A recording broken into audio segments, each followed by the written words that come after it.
Depuis 50 ans, le gouvernement du Québec est membre de l'Association mondiale de la route, PIARC, aux côtés de 124 pays.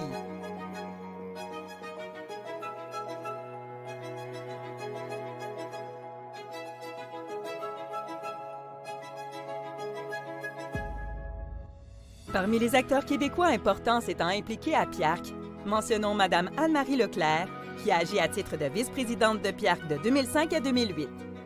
Elle a également été la première femme présidente de l'association de 2009 à 2012. PIARC est une fenêtre ouverte sur le monde entier, le monde des transports en général.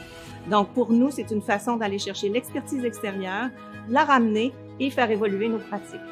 Ce dont je suis le plus fière, c'est que les membres de l'association m'ont fait confiance à moins de 50 ans comme une femme francophone et première présidente de l'Association mondiale de la route. Pour moi, ça représente un parcours important, un parcours pour les femmes qui a permis d'ouvrir la voie à la place de la femme dans le domaine des transports. En 1925, le Québec s'est joint à PIARC.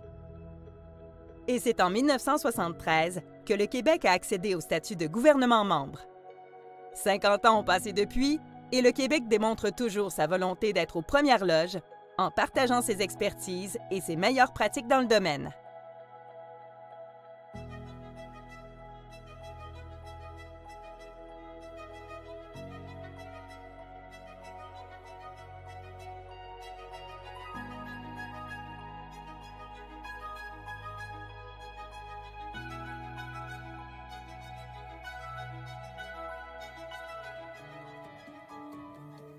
PIARC peut aujourd'hui s'appuyer sur l'exemple que lui fournit le Québec afin de développer au bénéfice des États membres une stratégie et des outils axés sur la route du développement, privilégiant la mobilité locale.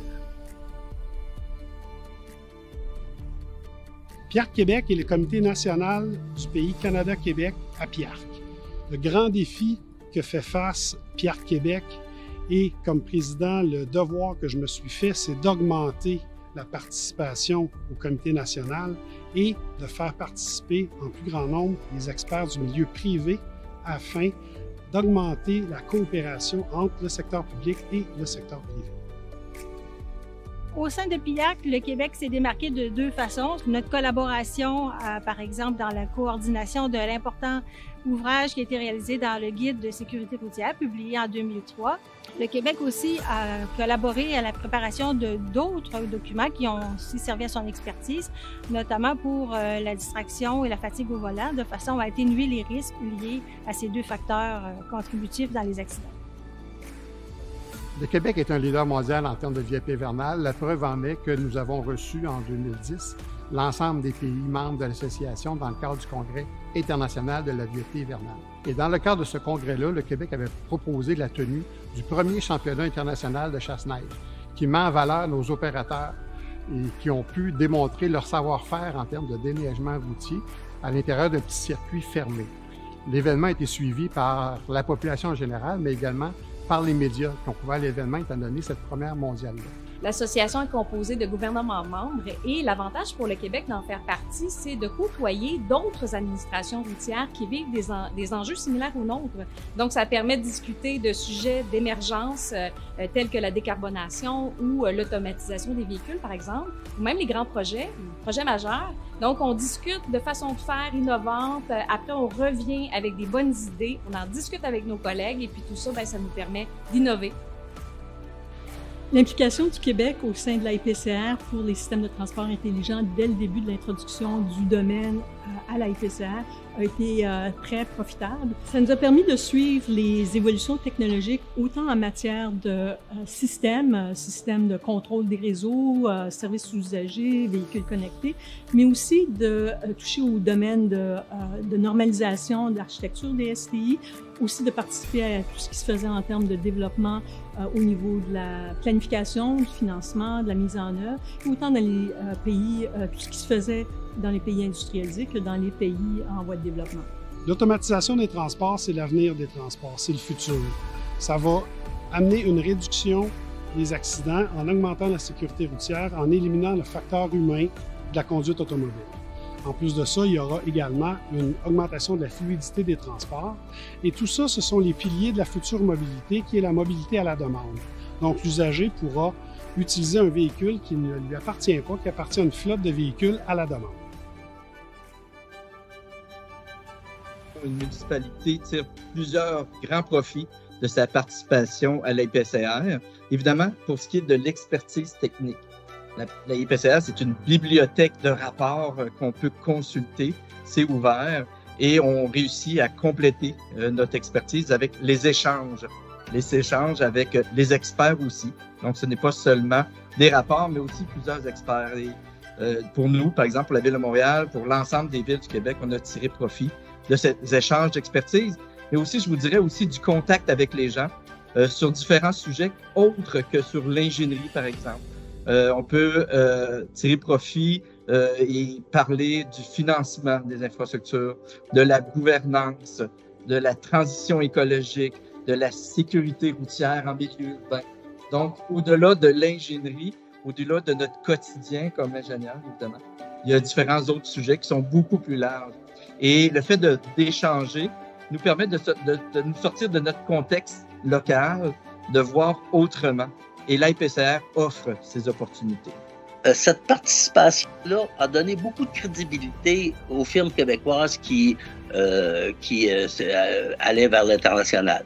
Moi, je pense que tous celles et ceux qui ont participé au Comité national québécois ont certainement bénéficié de ces participations-là. Ce qui est intéressant, c'est la variété de perspectives que les échanges au sein de PIARC peuvent apporter aux membres et à la communauté en général. À cause de nos différences géographiques, juridiques ou culturelles, nous avons tous un regard un peu différent sur les choses. Et c'est sans doute ça qui apporte une vraie valeur à nos échanges, autant pour l'association elle-même que pour les professionnels qui en font partie, et surtout pour les citoyens de différents pays, parce qu'en fin de compte, ce sont eux qui bénéficient de routes mieux conçues, mieux gérées et certainement plus sûres. Le Québec se démarque. Innovant dans ses pratiques et actif au sein de la communauté des transports internationaux. Our collaboration with Quebec through PIARC on road-related projects has proven immensely beneficial for both Japan and Quebec. Take, for example, the Bridge Committee, chaired by Japan. We shared state-of-the-art knowledge about damage assessment and rehabilitation scenarios. Looking back in 2002, we hosted the International Winter Road Congress in Sapporo. It was then that Quebec exhibited the National Pavilion for the very first time. United Kingdom and Quebec have worked successfully through PIARC, and no more so than in 2017 when we worked together on the unpredicted failure of structures, and we worked through solutions which we could export around the world together. That was a great example of peer-to-peer learning and working together, and we're looking forward to working with Quebec as we go forward and their continued contribution to the work of PIARC.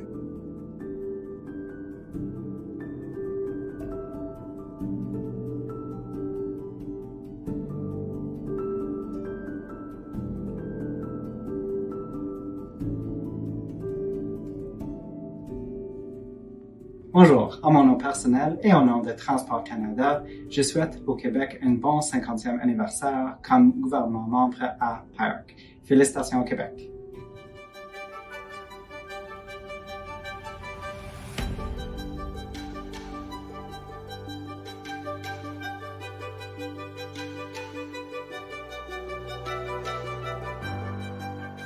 Par ses atouts et son expertise, le Québec est un allié incontournable en matière de transport et de mobilité durable.